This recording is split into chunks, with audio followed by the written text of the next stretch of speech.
ಆತ್ಮೀಯರೇ, ಇಂದಿನ ವಿಷಯ ಡಾಕ್ಟರ್ ಆನಿ ಬೆಸೆಂಟ್. ಡಾಕ್ಟರ್ ಆನಿ ಬೆಸೆಂಟ್ ಅವರು ಥಿಯಾಸಫಿ ಒಂದೇ ಸೀಮಿತವಾಗಿಲ್ಲ, ಪ್ರಪಂಚಕ್ಕೆ ಎಲ್ಲ ಚಿರಪರಿಚಿತರಾಗಿದ್ದಾರೆ. ಅದರ ಬಗ್ಗೆ ಸಂಕ್ಷಿಪ್ತ ವಿಷಯವನ್ನು ಸಂಗ್ರಹಿಸಿ ನಾನು ಹೇಳಲು ಇಚ್ಛೆ ಪಡ್ತಾ ಇದ್ದೀನಿ. ಅಂದರೆ ಥಿಯಾಸಫಿ ಅಂದರೆ ಆನಿ ಬೆಸೆಂಟ್, ಆನಿ ಬೆಸೆಂಟ್ ಅಂದರೆ ಥಿಯಾಸಫಿ. ಥಿಯಾಸಫಿ ಆನಿ ಬೆಸೆಂಟು ಇನ್ನೊಂದು ರೀತಿಯಲ್ಲಿ ಹೇಳಬಾದ್ರೆ two faces of the same coin ಅಂತ ನಾವು ಹೇಳ್ಬೋದು. ಆದರೆ ಅವರು ಕೊಟ್ಟಿರೋ ಅಮೂಲ್ಯವಾದ ನಮ್ಮ ಭಾರತಕ್ಕೆ, ವಿಶ್ವಕ್ಕೆ ನಾವು ಊಹಿಸಲಾದಷ್ಟು ಸೇವೆಯನ್ನು ಮಾಡಿದ್ದಾರೆ. ಅಂದರೆ ಆನಿ ಬೆಸೆಂಟನ್ನು ನಾವು ಯಾಕೆ ಜ್ಞಾಪಕ ಮಾಡ್ಕೋಬೇಕು ಅಂತ ಹೇಳಿದ್ರೆ, ನಾವು ಭಾರತೀಯರಾಗಿ ನಮ್ಮ ಆಧ್ಯಾತ್ಮಿಕ, ಸಮಾಜ ಸುಧಾರಣೆ, ವಿದ್ಯಾಭ್ಯಾಸ, ಯೂನಿವರ್ಸಲ್ ಬ್ರದರ್ಹುಡ್ ಇದಕ್ಕೆಲ್ಲ ಮೂಲ ಪುರುಷರಾಗಿದ್ದಾರೆ. ಅದರಿಂದ ಅವರು ನಮ್ಮ ಭಾರತಕ್ಕೆ ಕೊಟ್ಟ ವಿದ್ಯಾಭ್ಯಾಸದ ಬಗ್ಗೆ, ಸಂಸ್ಕೃತದ ಬಗ್ಗೆ, ವಿದ್ಯಾಸಂಸ್ಥೆಗಳ ಸ್ಥಾಪನೆ ಮಾಡಿದ ಬಗ್ಗೆ ಸಂಕ್ಷಿಪ್ತವಾಗಿ ನಾವು ತಿಳ್ಕೋಬೇಕಾದ ತುಂಬ ಅವಶ್ಯಕತೆ ಇದೆ. ಅವರು ಹೇಳೋ ಒಂದೊಂದು ವಿಷಯನೂ ಅವ್ರನ್ನ ಡೈಮಂಡ್ ಸೋಲ್ ಅಂತ ಒಂದು ಕರಿತೀವಿ. ಡೈಮಂಡ್ ಅಂದರೆ ವಜ್ರದ ಆತ್ಮ. ಅಂದರೆ ಯಾವ ರೀತಿ ಆದರೂ ನಾವು ಯಾವ ಭಾವನೆಯಲ್ಲಿ ಆ ಥರ ರಿಫ್ಲೆಕ್ಷನ್ ಅವ್ರು ಮಾಡ್ತಾ ಇದ್ರು. ಅವರು ಕೊಟ್ಟಿರೋ ಮೊದಲನೇ ಕೊಡುಗೆ ಅಂದರೆ ರಿಗಾರ್ಡಿಂಗ್ ಎಜುಕೇಷನ್. ಎಜುಕೇಷನ್ ಅಂದರೆ ವಿದ್ಯಾಭ್ಯಾಸ. ಯಾವುದೇ ಮನುಷ್ಯನಾಗಲಿ ಆಕಾರದಲ್ಲಿ ಬೆಳವಣಿಗೆಗಿಂತ, ಆರೋಗ್ಯದ ಬೆಳವಣಿಗೆಗಿಂತ ಬುದ್ಧಿಮಟ್ಟದಲ್ಲಿ ಬೆಳವಣಿಗೆ ಅತ್ಯಂತ ಮುಖ್ಯವಾದದ್ದು. ಅಂತ ವಿದ್ಯಾಭ್ಯಾಸನ ನಮ್ಮ ಭಾರತೀಯರಿಗೆ ಸಂಸ್ಕೃತ ಪರಿಚಯ, ಮೂಢನಂಬಿಕೆಗೆ ನಿವಾರಣೆಗೆ ತುಂಬಾನೇ ಶ್ರಮ ವಹಿಸಿ ನಮ್ಮ ಭಾರತಕ್ಕೆ ಸ್ವಾತಂತ್ರ್ಯಕ್ಕೂ ತುಂಬಾನೇ ಸೇವೆ ಮಾಡಿದ್ದಾರೆ. ಅಂಥವರ ವಿಷಯ ನಾವು ತಿಳ್ಕೋಬೇಕಾದ್ರು ಎಲ್ಲ ಭಾರತೀಯರಿಗೂ ಒಂದು ನಿಜವಾದ ಜ್ಞಾನವನ್ನು ಇರಬೇಕು. ಆದರೆ ಅವರು ಏನು ಹೇಳ್ತಾರೆ ಅಂತ ಹೇಳಿದ್ರೆ, ಎಜುಕೇಶನ್ ಈಸ್ ಫಾರ್ ಲೈಫ್ ಅಂತ ಹೇಳಿದ್ರು. Education is for life. ಜೀವನದಲ್ಲಿ ನಮಗೆ ಮಾನವರಿಗಾಗಲಿ ಯಾರಿಗೇ ಆಗಲಿ ಎಲ್ಲೇ ಇದ್ರೂ ವಿದ್ಯಾಭ್ಯಾಸ ತುಂಬ ಮುಖ್ಯವಾದದ್ದು. ವಿದ್ಯಾಭ್ಯಾಸದಿಂದ ನಮಗೆ ವಿಕಾಸವನ್ನು ಆಗುತ್ತಿದೆ. ಯಾವ ರೀತಿ ಬೇಕು ವಿದ್ಯಾಭ್ಯಾಸ, ಎಜುಕೇಶನ್ ಯಾವ ಥರ ಬೇಕು ಅಂತ ಅವ್ರು ಹೇಳ್ತಾರೆ. ಅಂದರೆ ಜೀವನ ಅಂದರೆ ಎಷ್ಟು ವರ್ಷ, 1000 ವರ್ಷ ಬದುಕೋದು ಮುಖ್ಯವಲ್ಲ, ಜ್ಞಾನಾರ್ಜನೆ, ಅನುಷ್ಠಾನ ತುಂಬ ಮುಖ್ಯವಾದ. ಅದರಿಂದ ಎಜುಕೇಶನ್ ಫಾರ್ ಲೈಫ್ ಅಂತ ಹೇಳಿದ್ರೆ, ಅಂದರೆ ಜೀವನದಲ್ಲಿ ನಾವು ಸಾಧನೆ ಮಾಡಬೇಕಾಗಿರೋದು ಮೊದಲನೇ ಆಸ್ತಿ ಅಂದರೆ, ನಿಜವಾದ ಆಸ್ತಿ ಅಂದರೆ ಎಜುಕೇಶನ್. ಎಜುಕೇಶನ್ ಬಗ್ಗೆ ಅವರು ತುಂಬಾನೇ ನಮ್ಮ ಭಾರತೀಯರಿಗೆ ತುಂಬಾನೇ ವಿದ್ಯಾಭ್ಯಾಸವನ್ನು ಒದಗಿಸಿದ್ದಾರೆ. ಆಮೇಲೆ ಇನ್ನೊಂದು ಹೇಳ್ತಾರೆ, ಲೈಫ್ ಈಸ್ ಫಾರ್ ಲವ್ ಅಂತ ಹೇಳ್ತಾರೆ. ಲೈಫ್ ಈಸ್ ಫಾರ್ ಲವ್ ಅಂದರೆ ಪ್ರೀತಿ ಅನ್ನೋದು, ಜೀವನ ಅನ್ನೋದು ನಾವು ಎಷ್ಟು ವರ್ಷ ಬದುಕ್ತೀವಿ ಅನ್ನೋದಲ್ಲ, ಯಾವ ರೀತಿ ಬದುಕಬೇಕು ಅಂತ ಹೇಳಿದ್ರೆ, ಅಂದರೆ ಲವ್ ಅನ್ನೋದು ಒಂದು ಪದ ಹೇಳ್ತಾರೆ. ಲವ್ ಅಂದರೆ ಪ್ರೇಮ, ಪ್ರೀತಿ, ಸಹನೆ, ಕರುಣೆ, ಈ ರೀತಿ ಸದ್ಗುಣಗಳಿಂದ ಬೆಳೆದವರು ಆನಿ ಬೆಸೆಂಟ್.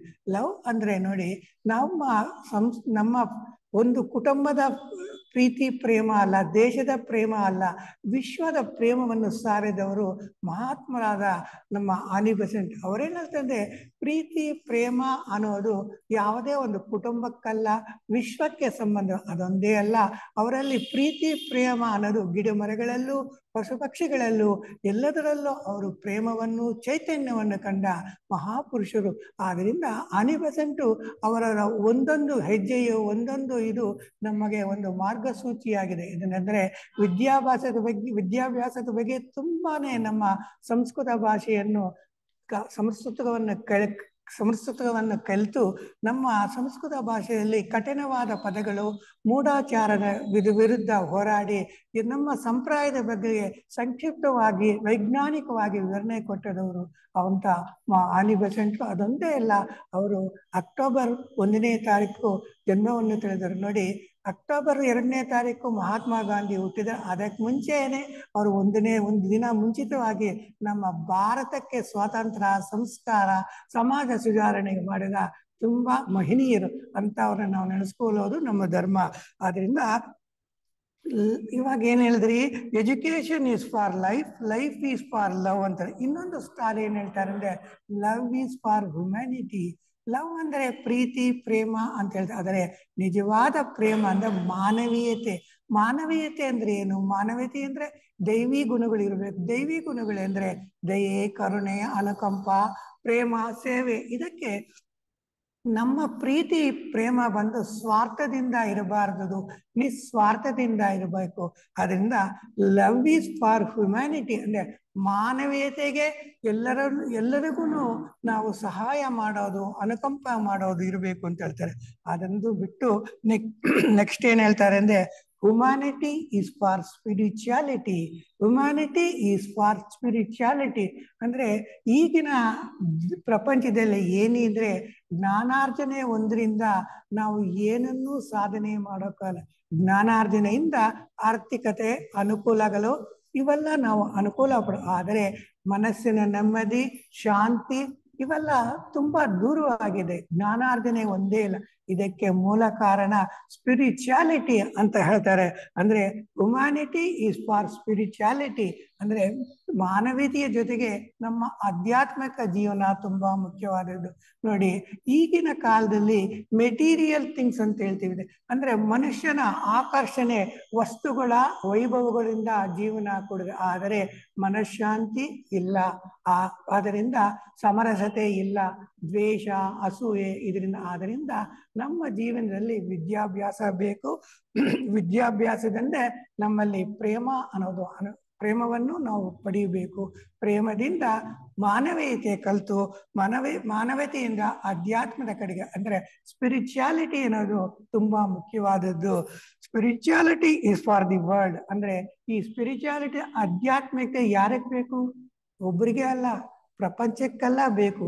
ಈ ಪ್ರಪಂಚದಲ್ಲಿ ಆಧ್ಯಾತ್ಮಿಕ ಎಂದರೆ ಯಾವುದೇ ಯುದ್ಧಗಳಾಗಲಿ, ಗಲಾಟೆಗಳಾಗಲಿ ಯಾವುದೂ ದೊರೆಯುವುದಿಲ್ಲ. ಆದ್ದರಿಂದ ಅಂದ್ರೆ ನಮ್ಮ ವಿದ್ಯಾಭ್ಯಾಸ ಪ್ರೇಮದಿಂದ ಇರಬೇಕು, ಮಾನವೀಯತೆಯಿಂದ ಇರಬೇಕು, ಆಮೇಲೆ ಆಧ್ಯಾತ್ಮಿಕದಿಂದ ಇರಬೇಕು. ಆವಾಗ ಏನಾಗತ್ತೆ ಅಂದ್ರೆ spirituality for the world, world is for will ಅಂದ್ರೆ ಪ್ರಪಂಚ ಶಾಂತಿ, ಸಮಾಧಾನ, ಸಹೋದರ ಭಾವ, ಮಾನವೀಯತೆ, ಅನುಕಂಪ, ಕರುಣೆ ಇವೆಲ್ಲ ಇರಬೇಕಾದ್ರೆ ನಮ್ಮಲ್ಲಿ ಆಧ್ಯಾತ್ಮಿಕ ಇರಬೇಕು. ಆ ರೀತಿ ಇದ್ರೆ ಪ್ರಪಂಚಕ್ಕೆ ನಾವು ಹೇಳುವ ಯೂನಿವರ್ಸಲ್ ಬ್ರದರ್ಹುಡ್ ಅನ್ನೋ ವಿಷಯಕ್ಕೆ ತುಂಬಾ ಅರ್ಥಗರ್ಭಿತ. ಆದರೆ ಈಗಿನ ಕಾಲದಲ್ಲಿ ಸಮಸ್ಯೆಗಳಿಗೆ ಕಾರಣ ಆತ್ಮೀಯತೆ ಅನುಭವ ಬೇಕಾಗತ್ತೆ. ಅದರಿಂದ ಸಹೋದರ ಭಾವ ಬರಬೇಕಾದ್ರೆ ಮಾನವೀಯತೆ, ಪ್ರೀತಿ, ಪ್ರೇಮ, ಸಹನೆ, ಕರುಣ ಇರಬೇಕು. ಆದ್ದರಿಂದ ಭಿನ್ನಾಭಿಪ್ರಾಯಗಳಿದ್ರೆ ನಾವು ಪ್ರಪಂಚ ಶಾಂತಿಯಿಂದ ಇರ್ತಾರೆ. ಆದರೆ ಮೇಡಮ್ ಆನಿ ಬೆಸೆಂಟ್ ಅಲ್ಲಿ ಹೇಳ್ತಾರೆ, ಏನ್ ಹೇಳ್ತಾರೆ ಅಂದ್ರೆ ನೀವು ನಮಗೆ ಎಲ್ಲರೂ ಅಕ್ಟೋಬರ್ 1ನೇ ತಾರೀಕು ಆನಿ ಬೆಸೆಂಟ್ ಜಯಂತಿ ಮಾಡ್ತಾರೆ. ಆದರೆ ಅವ್ರು ಏನ್ ಹೇಳ್ತಾರೆ ಅಂದ್ರೆ when divinity blossom in your heart, that is my birthday. ಅವ್ರು ಹೇಳ್ತಾರೆ ನಿಮ್ಮಲ್ಲಿ ನನ್ನ ಹುಟ್ಟದ ಹಬ್ಬದ ಶುಭಾಶಯಗಳು ಹೇಳ್ಬೇಕು ಅಂತಿದೆ, ಸಂತೋಷ. ಆದರೆ ನಿಮ್ಮಲ್ಲಿ ಡಿವಿನಿಟಿ, ದೈವಿ ಗುಣಗಳು ಬೆಳೆಯಬೇಕು. ಡಿವಿನಿಟಿ ಅಂದ್ರೆ ಮಾನವೀಯತೆ, ದೈವಿ ಗುಣಗಳು, ದೈವಿ ಗುಣ ಸಹನೆ, ಅನುಕಂಪ, ಪ್ರೇಮ ಅದನ್ನ ಮಾಡಿದರೆ ನನ್ನ ಹುಟ್ಟಿದ ಹಬ್ಬದ ಶುಭಾಶಯಗಳು ಅಂತ ಮಹಾತ್ಮೆ ಆನಿ ಬೆಸೆಂಟ್ ಅವರು. ಆದ್ರೆ ಅವ್ರು ಏನ್ ಹೇಳ್ತಾರೆ ನೋಡಿ, ಅವ್ರಿಗೆ ಎಷ್ಟೇ ಕಷ್ಟ ಬಂದ್ರು ಬೇರೆಯವರ ಸುಖಕ್ಕಾಗಿ ತ್ಯಾಗ ಮಾಡ್ತಾ ಇದ್ರು. ಅವ್ರು ಹೇಳ್ತಾರೆ ಇನ್ನೊಂದು ಹ್ಯಾಪಿನೆಸ್ ಅಂತ ಪದ ಇದೆ. ಹ್ಯಾಪಿನೆಸ್ ಅಂತ ಹೇಳಿದ್ರೆ ನಮ್ಮಷ್ಟು ನಮ್ಮ ದೇಹಕ್ಕೆ ಸಂಬಂಧಪಟ್ಟ, ನಮ್ಮ ಮನಸ್ಸಿನಿಗೆ ಸಂಬಂಧಪಟ್ಟ ನಿಜವಾದ ಸಂತೋಷ ಅಲ್ಲ. Happiness of others is our real happiness. Happiness of the others is our real. ನಿಜವಾದ ಸಂತೋಷ, ಆನಂದ ಯಾವಾಗ ಪಡಿತೀರಿ? ಸೇವೆ, ತ್ಯಾಗ, sacrifice and service, the spirituality. ಇದು ಈ ರೀತಿ ಇದ್ರೆ ನಮಗೆ ನಿಜವಾದ ಆತ್ಮೀಯ ಆನಂದ ಪಡೆಯ. ಅಂದರೆ ಅವ್ರು ಹೇಳ್ತಾರೆ joys live in giving or not yet taking. ಅಂದ್ರೆ joys lies in giving not in taking. ಅಂದ್ರೆ ಏನಾಗುತ್ತೆ ಅಂದ್ರೆ ಮನುಷ್ಯ ಆನಂದ ಪಡಿಬೇಕಾದ್ರೆ, ಸಂತೋಷ ಪಡಿಬೇಕೆ ಯಾವಾಗ ದಾನ ಧರ್ಮ ಅಂತ ಅದ್ ಮಾಡ್ತಾರೋ ಆವಾಗ ನಿಜವಾದ ಸಂತೋಷ ಬರುತ್ತೆ. ನಾವು ಪಡೆಯುವುದರಿಂದ ಯಾವುದಾದ್ರು ಸಂತೋಷ ಅಲ್ಲ. Where self sacrifice is found. Where self sacrifice found ಅಂದ್ರೆ ನಾವು ಕೊಡಬೇಕು, ಅದರಲ್ಲಿ ನಮ್ಮ ಸೆಲ್ಫ್ ಅಂದ್ರೆ ನಮ್ಮ ಸ್ವಾರ್ಥತೆ ತ್ಯಾಗ ಮಾಡಬೇಕು. ಸ್ವಾರ್ಥತೆ ಅಂತ ಹೇಳಿದ್ರೆ ಯಾವುದೋ ಒಂದು ಬಹುಮಾನಕ್ಕೋ ಒಂದು ಪ್ರಚಾರಕ್ಕೋ ಮಾಡಿದ್ರೆ ಅದು ನಿಜವಾದ ಸಾಕ್ರಿಫೈಸ್ ಅಲ್ಲ. There is also relation and civilisation that can endure. ಈ ರೀತಿ ಇದ್ರೆ ಸಿವಿಲೈಸೇಷನ್ ಅಂತ ನಮ್ಮ ನಾಗರಿಕತೆ ಸಂಸ್ಕೃತಿ ತುಂಬಾ ಸೊಗಸಾಗಿರುತ್ತದೆ ಅಂತ ಅವ್ರು ಹೇಳ್ತಾರೆ. ಲಂಡನ್ ನಗರದಲ್ಲಿ 1847 ಅಕ್ಟೋಬರ್ 1ನೇ ತಾರೀಕು ಸಂಜೆ 5:39 ಒಂದು ಮಧ್ಯಮ ವರ್ಗ ಕುಟುಂಬದ ವಿಲಿಯಂ ಪೇಜ್ವುಡ್ ಎಮಿಲಿ ವುಡ್ ಅವರಿಗೆ ಜನಿಸಿದ ಮುದ್ದು ಮಗುವಿಗೆ ಅನಿ ಎಂದು ಹೆಸರಿಟ್ಟರು. ಇವರು ಇಂಗ್ಲೆಂಡಲ್ಲಿ ಲಂಡನ್ ನಲ್ಲಿ ಹುಟ್ಟಿದರು.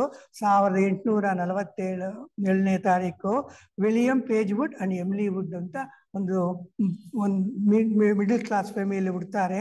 ಅವರು ಏನ್ ನಾಮಕರಣ ಮಾಡ್ತಾರೆ ಅಂತೆ ಅನಿ ಅಂತ ಹೇಳ್ತಾರೆ. ಇಂಗ್ಲಿಷಲ್ಲಿ ANNIE ಅಂತ ಹೇಳ್ತೀವಿ. ಇನ್ನೊಂದ್ ತರ ಉಚ್ಚಾರಣೆ ಮಾಡೋದು ಹನಿ ಅಂತಾನು ಕರೀಬಹುದು.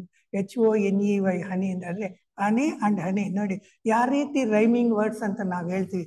ಅಂದ್ರೆ ನಿಜವಾಗ್ಲೂ ಒಂದು ಜೇನುಹುಳ ಇನ್ಸೆಕ್ಟ್ ಅಂತ ಹೇಳ್ತೀವಿ.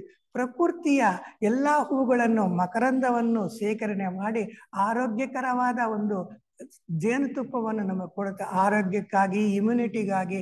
ಆ ತರ ಆನಿ ಬೆಸೆಂಟ್ ಅವ್ರ ಹೆಸರು ಎಷ್ಟು ಸೊಗಸಾಗಿ ಇದೆ ಅಂತ ಹೇಳಿದ್ರೆ, ಹನಿ ಅಂತ ಹೇಳಿದ್ರೆ ಎಲ್ಲಾ ಜಾತಿ ಧರ್ಮಗಳ ಎಲ್ಲಾ ಸಾರವನ್ನು ಸಂಗ್ರಹಿಸಿ, ಸನಾತನ ಧರ್ಮವನ್ನು ಸಂಗ್ರಹಿಸಿ ನಮಗೆ ಕೊಟ್ಟಿರೋ ಅಪೂರ್ವವಾದ ಕೊಡುಗೆ ಆನಿ ಬೆಸೆಂಟ್. ನಾವು ಯಾತಕ್ಕೆ ನೆನೆಸ್ಕೊಳ್ತಿದ್ರೆ ಸಮಾಜ ಸುಧಾಕರರು, ವಿದ್ಯಾಭ್ಯಾಸ, ವಿಜ್ಞಾನ, ಎಲ್ಲದರಲ್ಲೂ ಯಾವ ಫೀಲ್ಡ್ ಇಲ್ಲ ಸೋಷಿಯಲ್ ರಿಫಾರ್ಮರ್ಸ್ ಅಂತೀವಿ. ಸಮಾಜ ಸುಧಾರಕ, ಮೂಢನಂಬಿಕೆ ವಿರುದ್ಧ ಹೋರಾಡಿದ್ರು, ನಮ್ಮ ಸಂಸ್ಕಾರವನ್ನು ನಮಗೆ ಕೊಟ್ಟಿರೋ ಅಂತ ಮಹಾತ್ಮೆ ಆನಿ ಬೆಸೆಂಟ್. ಬೆಸೆಂಟರನ್ನು ಮದುವೆ ಆದಾಗ ಆಕೆಯನ್ನು ಆನಿ ಬೆಸೆಂಟ್ ಅಂತ ಕರೆದರು. ಅಂದ್ರೆ ಅವರು ಬೆಸೆಂಟ್ ಅನ್ನೋರನ್ನ ಮದುವೆ ಆದ್ಮೇಲೆ ಅವರು ಆನಿ ಬೆಸೆಂಟ್ ಅಂತ ಕರೀತಾ ಇದ್ರು.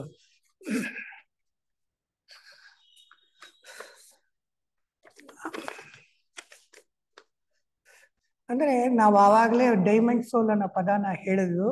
ಅಂದ್ರೆ ಒಂದು ಡೈಮಂಡ್ ಅನ್ನಿಗೆ 4C ಅಂತೀವಿ, ಕ್ಲಾರಿಟಿ ಅಂತೀವಿ. ಡೈಮಂಡ್ ವ್ಯಾಲ್ಯೂ ಆ ತರ ಇರುತ್ತೆ. ಅಂದ್ರೆ ಕಟ್ಟಿಂಗ್ಸ್ ಅಂತ ಹೇಳ್ತೀವಿ, ಕ್ಲಾರಿಟಿ ಅಂತೀವಿ. ಈ ರೀತಿ ಇದ್ರೆ ಮಾತ್ರ ಆ ಡೈಮಂಡ್ ವ್ಯಾಲ್ಯೂ. ಆದ್ರಿಂದ ಆನಿ ಬೆಸೆಂಟ್ ಅವರು ಅವ್ರನ್ನ ನಿಜವಾಗ್ಲೂ ವಜ್ರ ಆತ್ಮ ಅಂತ, ವಜ್ರಾತ್ಮ ಅಂದ್ರೆ ಎಲ್ಲಾ ಫೀಲ್ಡ್ ಅಲ್ಲೂ ರಿಫ್ಲೆಕ್ಷನ್ ನಾವು ಕೊಡ್ತಾ ಇದ್ದರು.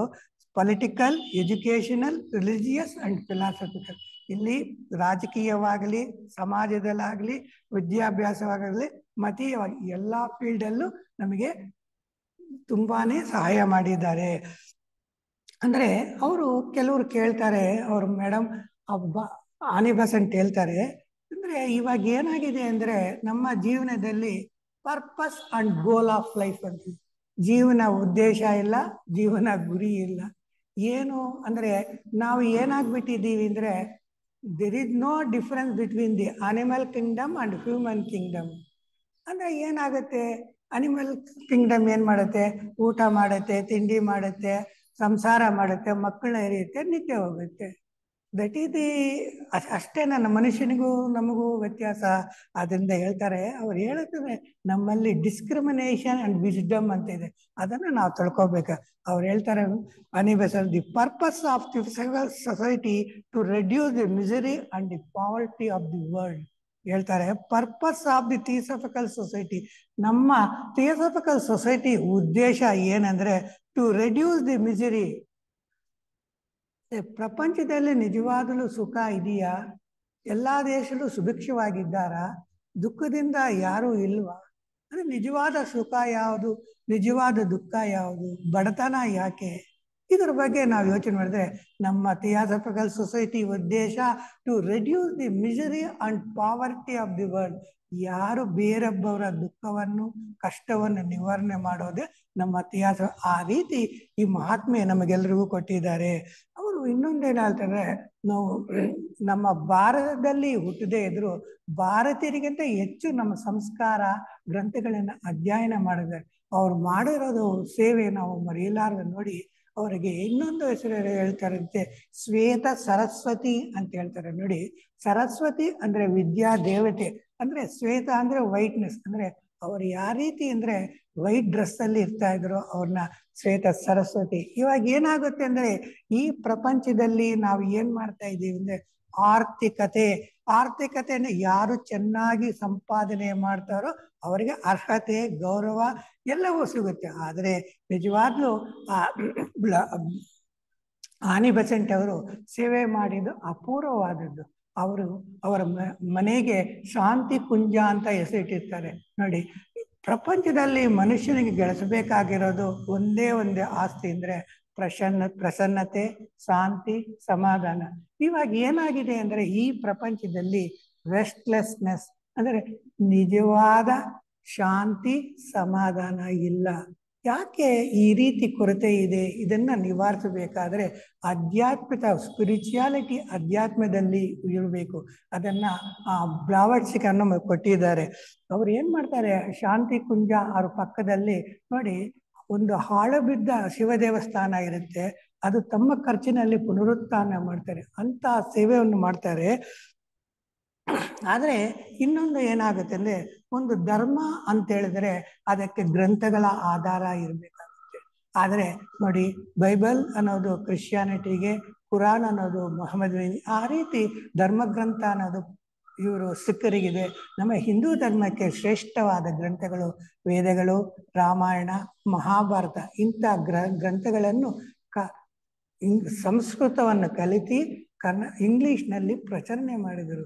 ಆದರೆ ನೋಡಿ, ಶ್ರೀರಾಮಚಂದ್ರ, ಮಹಾಭಾರತ, ಏನ್ಷಿಯನ್ಸ್ ವಿಸ್ಡಮ್ ಇವೆಲ್ಲ ಹೊರಾಂಗಣ. ಎಷ್ಟು ನಮ್ಮ ಕನ್ನಡದಲ್ಲಿ ಸನಾತನ ಧರ್ಮ ಅಂತ ನಮ್ಮ ಧರ್ಮಗಳ ಸಾರವನ್ನು ಸಂಕ್ಷಿಪ್ತವಾಗಿ ನಮ್ಮ ಸಂಸ್ಕೃತಿಯನ್ನು ನಮಗೆ ಉಡುಗೆಯ ಕೊಟ್ಟರು. ಆದರೆ ಇದರ ಜೊತೆಗೆ ಅವರಿಗೆ ಭಗವಾನ್ ದಾಸನ್ ಅವರು ಅವರಿಗೆ ತುಂಬಾ ಸಹಾಯ ಮಾಡ್ತಾರೆ. ಆಮೇಲೆ ರಾಜಕೀಯದಲ್ಲಿ ಅವರು the first president of the Indian National Congress. ಸ್ವಾತಂತ್ರ್ಯಕ್ಕೂ ನಮ್ಗೆ ಆನಿ ಬೆಸೆಂಟ್ ಎಷ್ಟೋ ಸಹಾಯ ಮಾಡಿ. ಮಹಾತ್ಮ ಗಾಂಧಿ, ಜವಾಹರ್ಲಾಲ್ ನೆಹರು ನೋಡಿ, ನಮ್ಮ ದೇಶದ ಸ್ವಾತಂತ್ರ್ಯಕ್ಕೆ ಹೋರಾಡದ ಧೀರ ಮಹಿಳೆ. ಆಮೇಲೆ ಇನ್ನೊಂದು ಏನ್ ಮಾಡಿದ್ರೆ, ನಮ್ಮ ಮನುಷ್ಯನಿಗೆ ಯಾವಾಗಲೂ ಸ್ವಾರ್ಥತೆ ಅಂದ್ರೆ personal benefit is more important. ಅಂದ್ರೆ ಸ್ವಾರ್ಥತೆ ಅನ್ನೋದು ನಮಗೆ ಸಾಮಾನ್ಯವಾಗಿದೆ. ಏನಿದ್ರು ತೃಪ್ತಿ ಅನ್ನೋ ಪದ ಇಲ್ಲ, ಇನ್ನ ಬೇಕು ಬೇಕು ಬೇಕು, ಸಾಕು ಅನ್ನೋ ಪದನೇ ಇಲ್ಲ, ತ್ಯಾಗದ ಮನೋಭಾವನೆ ಇಲ್ಲ, ಸೇವೆ ಮನೋಭಾವನೆ ಇಲ್ಲ. ಅಂದ್ರೆ ಈಕೆಯಲ್ಲಿ ಸ್ಪಿರಿಚುಯಾಲಿಟಿ, ಸರ್ವಿಸ್ ಎಲ್ಲ ಇದೆ. ನೋಡಿ, ಸರ್ವಿಸ್ ಇದೆ, ಸ್ಪಿರಿಚುಯಾಲಿಟಿ ಇದೆ. ಅದರಿಂದ ಆಕೆ ಏನ್ ಮಾಡಿದ್ಲು ಅಂದ್ರೆ ಕಾಶಿ ಬಳಿ 20 ಎಕರೆ ಜಮೀನನ್ನು ಕೊಂಡ್ಕೊಂತಾಳೆ. ಇವಾಗ ಮೊನ್ನೆ ಪೇಪರಲ್ಲಿ 10 ಅಡಿಗೆ ಒಂದು ಕೊಲೆನೇ ನಡೆಯಿತು, ಬರೀ 10 ಅಡಿಗೆ. ಆದರೆ 20 ಎಕರೆ ಜಮೀನನ್ನ ನಮ್ಮ ಇಂಡಿಯನ್ ಸೆಕ್ಷನ್ಗೆ ಅವರು ಕೊಟ್ಟರು. ಇವಾಗ ಕೋಟಿಗಟ್ಟಲೆ ಇದಾಗತ್ತೆ. ಅಂದ್ರೆ ತ್ಯಾಗ ಮನೋಭಾವನೆ, ಸೇವಾ ಮನೋಭಾವನೆ ಅಖಂಡವಾಗಿ ಆಕಲ್ಲಿತ್ತು. ಆಮೇಲೆ ಇದೊಂದೇ ಇಲ್ಲ, ವಿದ್ಯಾಭ್ಯಾಸದಲ್ಲಿ ನೋಡಿ, ಫಸ್ಟು ನಿಜವಾದ ಜ್ಞಾನ ಅಂತ ಹೇಳಿದ್ರೆ ವಿದ್ಯಾಭ್ಯಾಸ. Education is our life. ನೋಡಿ, ನಾವು ಎಷ್ಟು ಶ್ರೀಮಂತರು ಅಂತಲ್ಲ, ಯಾರಾದರೂ ಬಂದರೆ ನಿಮ್ಮ ಮಕ್ಕಳು ಏನು ಓದ್ತಾ ಇದ್ದಾರೆ ಅಂತ, ಅಂದ್ರೆ ನಿಜವಾದ ಆಸ್ತಿ ಜ್ಞಾನಾರ್ಜನೆ. ಆದ್ರಿಂದ ಆ ಕಾಲದಲ್ಲಿ ಇವರು ಸೆಂಟ್ರಲ್ ಹಿಂದೂ ಕಾಲೇಜನ್ನು ಸ್ಥಾಪನೆ ಮಾಡ್ತಾರೆ. Central Hindu college. ಆದರೆ ಒಂದು ವಿದ್ಯಾಸಂಸ್ಥೆ ಸ್ಥಾಪನೆ ಮಾಡಬೇಕಾದ್ರೆ ಎಷ್ಟು ಕಷ್ಟ ಅಂತ ನಮಗೆ ಗೊತ್ತು. ಆದ್ರಿಂದ ಸೆಂಟ್ರಲ್ ಹಿಂದೂ ಕಾಲೇಜ್. ಇವಾಗ ಅದೇನಾಗಿದೆ ಅಂದ್ರೆ ಬನಾರಸ್ ಹಿಂದೂ ಯೂನಿವರ್ಸಿಟಿ ಇದೆ. ನೋಡಿ, ಮದನ್ ಮೋಹನ ಮಾಲವೀಯವರು ಆ ಕಾಲದಲ್ಲಿ ಈ ಕಾಲೇಜ್ ಇಲ್ಲಿದ್ರೆ ಯೂನಿವರ್ಸಿಟಿ ಸ್ಥಾಪನೆ ಮಾಡೋದು ಅಂತ ಕೊಡುಗೆಯನ್ನ ಕೊಟ್ಟ ಆನಿ ಬೆಸೆಂಟ್ ಅವರು. ಆನಿ ಬೆಸೆಂಟರು 1893ರಲ್ಲಿ ನವೆಂಬರ್ನಲ್ಲಿ ಪ್ರಥಮವಾಗಿ ಭಾರತಕ್ಕೆ ಬಂದರು. ಅವರು 19ನೇ ಶತಮಾನ ಅಂದರೆ 1893ರಲ್ಲಿ ಪ್ರಪ್ರಥಮವಾಗಿ ಭಾರತಕ್ಕೆ ಬಂದರು. ಭಾರತವನ್ನೇ ಮಾತೃಭೂಮಿ ಎಂದು ಭಾವಿಸಿದರು. ನೋಡಿ, ಅವರು ಇನ್ನ ಒಂದು ಕೊಟೇಶನ್ ಅಂತೆ, be a Roman in a Rome ಅಂತ ಒಂದು ಪದ ಹೇಳ್ತಾರೆ. Be a Roman in a Rome. ನಾವು ಕರ್ನಾಟಕದಲ್ಲಿದ್ದು ಕರ್ನಾಟಕಕ್ಕೆ ಭಾರತಕ್ಕೆ ನಾವು ಘೋಷಣೆ ಮಾಡ್ಬೇಕಲ್ಲ, ಆ ರೀತಿ ಭಾರತಕ್ಕೆ ಬಂದ್ರು. ಅವರು ವಿದೇಶಿಯವರಾಗಿದ್ರು ಅವರು ಇದನ್ನ ಮಾತೃಭೂಮಿ ಮದರ್ಲ್ಯಾಂಡ್ ಅಂತ ಭಾವಿಸಿದ್ರು. ಈ ದೇಶದ ಉನ್ನತಿಗಾಗಿ ತುಂಬಾ ಶ್ರಮಿಸಿದರು. ನೋಡಿ, ಅವರ ಸ್ವಾರ್ಥಕ್ಕೆ ಏನು ಮಾಡಿಲ್ಲ, ದೇಶದ ಪ್ರೋಗ್ರೆಸ್ಗೆ ತುಂಬಾ. ಆಗ ಇಲ್ಲಿ ಬ್ರಿಟಿಷರ ಆಳ್ವಿಕೆ ಇತ್ತು. ಅವ್ರು ಬಂದಾಗ ಬಿಫೋರ್ ಇಂಡಿಪೆಂಡೆನ್ಸು ಇದು was ruled by the British people. Christian ಪಾದ್ರಿಗಳು ತಮ್ಮ ಪ್ರಚಾರವನ್ನು ಬಿರುಸಿನಿಂದ ಹಳ್ಳಿಗಳಲ್ಲೂ ಪಟ್ಟಣಗಳಲ್ಲೂ ನಡೆಸುತ್ತಿದ್ದರು. ಅವಾಗ ಏನಾಗುತ್ತೆ ಅಂದ್ರೆ, ನಮ್ಮ ಹಿಂದೂ ಧರ್ಮದಲ್ಲಿ ಈ ಸಂಸ್ಕೃತ ಪದವನ್ನೇ ಉಪಯೋಗಿಸ್ತಾರೆ ಅಂದ್ರೆ ಜನರಿಗೆ ಸಾಮಾನ್ಯವಾದ ಅರ್ಥವನ್ನು ಗೊತ್ತಾಗ್ತಾ ಇಲ್ಲ. ಆದ್ರಿಂದ ಈ ಪಾದ್ರಿಗಳು ಅಂದ್ರೆ ಕ್ರಿಶ್ಚಿಯನ್ ಪೂಜಾರಿಗಳು ಬಂದು ಏನ್ ಮಾಡ್ತಾರೆ ಅಂದ್ರೆ, ನಮ್ಮ ಮೂಢನಂಬಿಕೆ, ಇವರು ಕಲ್ಲಲ್ಲಿ ಪೂಜೆ ಮಾಡ್ತಾರೆ, ಮರಗಳನ್ನ ಪೂಜೆ ಮಾಡ್ತಾರೆ, ಇವರಿಗೇನು ಬುದ್ಧಿ ಇಲ್ಲ. ಆದ್ರಿಂದ ನಿಮ್ಮಲ್ಲಿ ಜ್ಞಾನಾರ್ಜನೆ ಉತ್ತಮವಾಗಬೇಕಾದ್ರೆ ಕ್ರಿಶ್ಚಿಯನ್ ಮತಕ್ಕೆ ಸೇರಿ ಅಂತ. ಅದರಿಂದ ಕೆಲವು ಯುವಕರು ಅವಾಗ ಮತಾವಲಂಬಿಗಳಿಗಾಗ್ತಾರೆ. ಸಂಸ್ಕೃತ ಭಾಷೆ ಅರ್ಥವಾಗದ ಹಿಂದೂ ಮತ ತತ್ವಗಳು ಅರಿವಿಲ್ಲದ ಅನೇಕ ವಿದ್ಯಾವಂತ ತರುಣರಿಗೆ ಕ್ರಿಶ್ಚಿಯನ್ ಮತದಲ್ಲಿ ಆಸಕ್ತಿ ಹುಟ್ಟಿತು. ಹಿಂದೂ ಮತವು ಮೂಢನಂಬಿಕೆ ಕಂತೆ ಅಂತ ಹೇಳ್ತಾ ಇದ್ರು. ಅಂದ್ರೆ ಸೂಪರ್ಸ್ಟಿಷನ್ ಅಂದ್ರೆ ಇದಕ್ಕೆ ವೈಜ್ಞಾನಿಕ ಆಧಾರ ಇಲ್ಲ ಅಂತ ಒಂದು ನಂಬಿಕೆ. ಆದರೆ ನಿಜವಾಗ್ಲೂ ಹೇಳ್ತದೆ, ಪ್ರತಿ ಅಣಿವಿನಲ್ಲಿಯೂ ಚಲಿಸುತ್ತಿರುವ ಗುಪ್ತ ಚೇತನವೇ ಅಂತ ಒಂದು. ಚೇತನ ಅಂದ್ರೆ ಒಂದು ಎನರ್ಜಿ, ಅಂದ್ರೆ ದೇವರು ಅನ್ನೋದು ನಿರ್ಗುಣ ನಿರಾಕಾರ, ಚೈತನ್ಯ ಅನ್ನೋದು ಎನರ್ಜಿ. ಆ ತರ ಕಲ್ಲಲ್ಲಿ, ಮುಳ್ಳಲ್ಲಿ, ಗಿಡಗಳ ಮರಗಳಲ್ಲಿ, ಪರ್ವತಗಳಲ್ಲಿ, ನದಿಗಳಲ್ಲಿ ಇದೆ. ಅದನ್ನ ನಾವು ಚೈತನ್ಯ ನಾವು ಪೂಜೆ ಮಾಡ್ತೇವೆ. ಅದನ್ನ ಆನಿ ಬೆಸೆಂಟ್ರು ಅಷ್ಟು ಚೆನ್ನಾಗಿ ಹೇಳ್ತಾರೆ. ಪಾಶ್ಚಿಮಾತ್ಯರ ರೀತಿ ನೀತಿಗಳನ್ನು, ಉಡುಗೆ ತೊಡುಗೆಗಳನ್ನು, ಅಂಧತೆಯನ್ನು ಅನುಕರಿಸುತ್ತಿದ್ದರು. ಆಗಿನ ಕಾಲದೆಲ್ಲ ಭಾರತೀಯರು ಅವ್ರು ಏನ್ ಮಾಡ್ತಾರೆ ಅಂದ್ರೆ, ಫ್ಯಾಷನ್ ಅಂತ ಹೇಳಿದ್ರೆ ಅವ್ರ ತರ ಡ್ರೆಸ್ ಹಾಕೊಳ್ಳೋದು, ಅವ್ರ ತರ ಮಾತಾಡೋದು, ಆ ತರ ಅನುಕರಣೆಗೆ. ಯಾಕಂದ್ರೆ ಸರಿಯಾದ ಹಿಂದೂ ಧರ್ಮದ ಬಗ್ಗೆ ಜ್ಞಾನಾರ್ಜನೆ ಹೊಂದಿರ್ಲಿಲ್ಲ. ಆದ್ರಿಂದ ನಿಜವಾದ ಮತ ಅಂದ್ರೆ ಕ್ರಿಶ್ಚಿಯಾನಿಟಿ ಅನ್ನೋದನ್ನ ಅವ್ರು ಅನಿಸ್ತಿದ್ರು. ಭಾರತದ ಅನೇಕ ಹಿಂದೂಗಳು ತಮ್ಮ ಮತದಲ್ಲಿ ನಂಬಿಕೆ ಕಳೆದುಕೊಂಡು ಕ್ರಿಶ್ಚಿಯನ್ ಮತಾವಲಂಬಿಗಳಾಗತೊಡಗಿದರು. ಆದ್ರಿಂದ ನಮಗೆ ಸರಿಯಾದ ಜ್ಞಾನಾರ್ಜನೆ ಇಲ್ದಿರ ಜನರು ಬಹಳಷ್ಟು ಜನ ಆಗಿನ ಕಾಲದಲ್ಲಿ ಪಾಶ್ಚಾತ್ಯರ ವ್ಯಾಮೋಹಕ್ಕೆ ಒಳಗಾಗಿ ಕ್ರಿಶ್ಚಿಯನ್ಸ್ರಾಗಿ ಆಗ್ತಾರೆ. ಇಂಥ ಸಂದಿಗ್ಧ ಪರಿಸ್ಥಿತಿಯಲ್ಲಿ ಭಾರತಕ್ಕೆ ಕಾಲಿಗಿಟ್ಟ ಆನಿ ಬೆಸೆಂಟ್ರು ಹಿಂದೂ ಮತ ಭಾರತೀಯ ತಾವು ಮೊದಲು ಅರ್ಥ ಮಾಡಿಕೊಂಡರು.